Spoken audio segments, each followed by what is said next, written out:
But less about me and now more about the course. So I want to talk to you today about abstract composition. There's quite a lot involved in abstract composition, but the first thing I'd like to say is that I want to teach you these guidelines, but they're not rules. I think, like I do, being very much in the moment, very expressive when you paint is the foremost important thing. But there are elements of the way you put paint on that will define whether your painting looks like a child's daubs or looks like something that's going to go on the wall of the Tate. I mean, it's a blurred line, but I really feel like I've found a process to differentiate. Okay, so forgive me if you've heard some of these ideas before, but I think I've come with a really unique concept on this one. So today we'll have a look at form in terms of composition, because I think that's a really nice place to start thinking about how you would compose nothing. When you don't have a photograph, some sort of visual, I don't know if that's, I'm so sorry if that's my phone or it's Will Terror.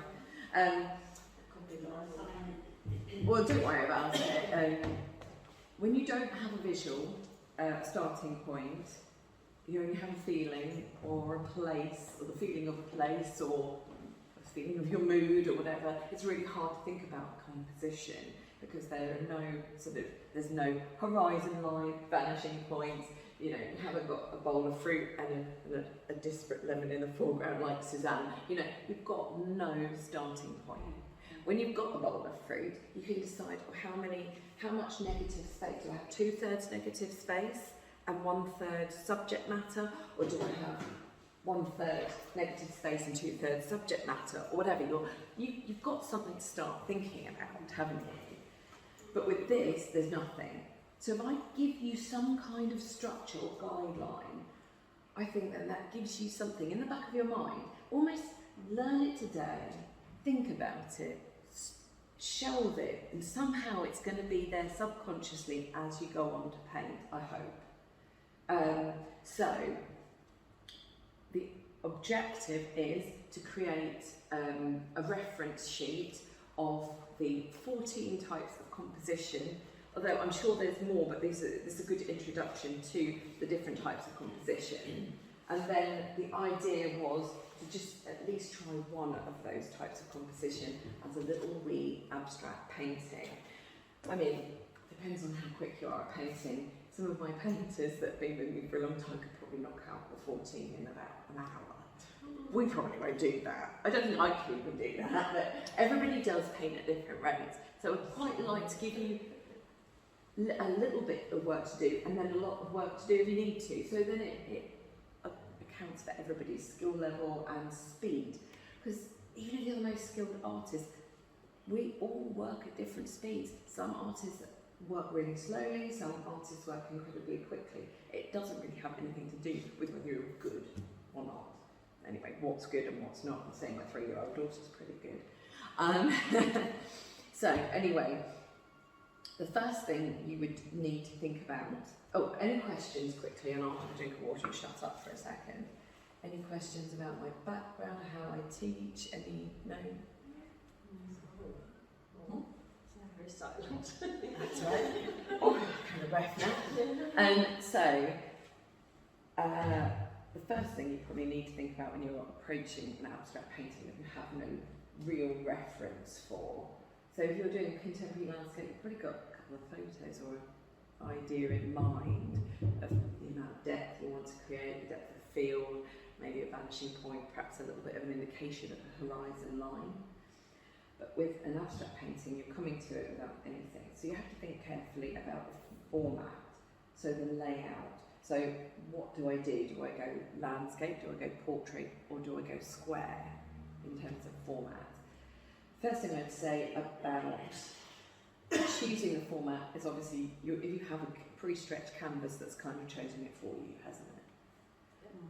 But I'm painting off a pre-stretched canvas, so I have to sort of think about what shape I'm cutting out every time. And actually, it's a good thing. When you go in to buy your pre-stretched canvases, it gives you a minute to stop and think, how am I going to create this? Am I going to go for square, or am I going to go for rectangular for a start?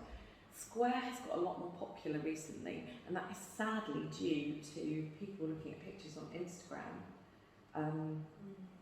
Canvas format has changed massively dependent on trends throughout history. So if you look at it, if you look at the history books, have a think about the format.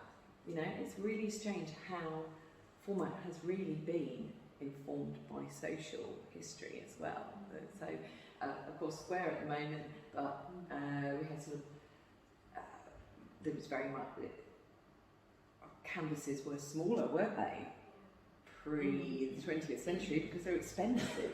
So again, that was informed by wealth and societal wealth, so the greater artists, the more successful artists, or the artists that were backed by money, which is sadly the case a lot of the time, had the bigger surfaces to paint on. So scale is really important.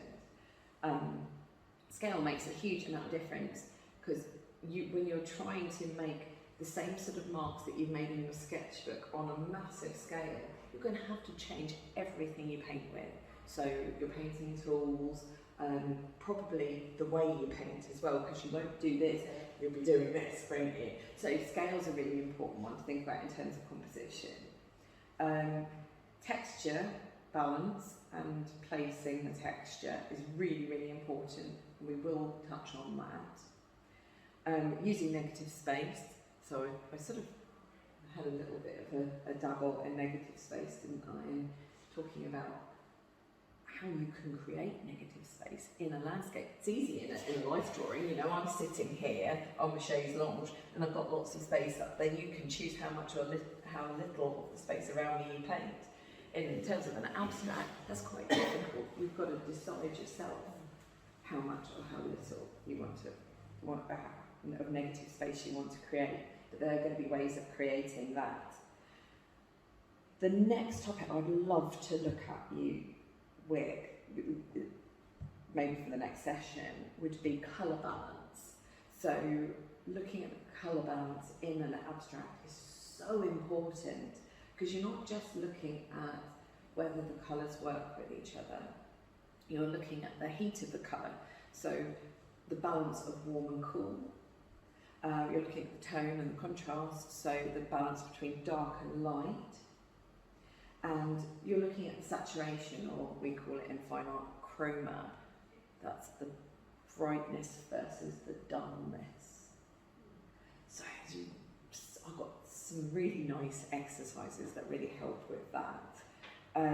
Yeah, choosing colours, again, that's another huge topic. Choosing colours for an abstract is completely down to perhaps where or how you feel or how you're inspired by your environment, but also what colours work with what. So perhaps choosing to limit your colours, monochromatic. So today, because you're doing this and there's a lot of work on a form, you might actually want to just use black and white to make your painting, or black, white and a tint of a yellow ochre or a cerulean blue, or just adding one more colour in, so you're not overly complicated with colours.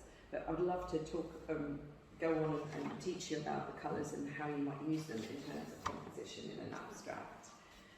But today we're going to be looking at the structure and forms within an abstract. So there's lots of different ways of composing an abstract that make it more appealing to the eye.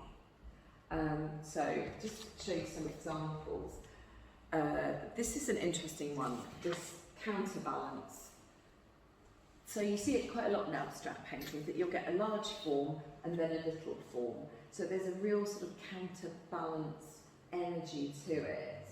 Whereas if something's all just one tone without any real construction, it looks a bit flat, it doesn't draw you in. I don't know if you've ever seen an abstract painting and thought, oh, I could just do that.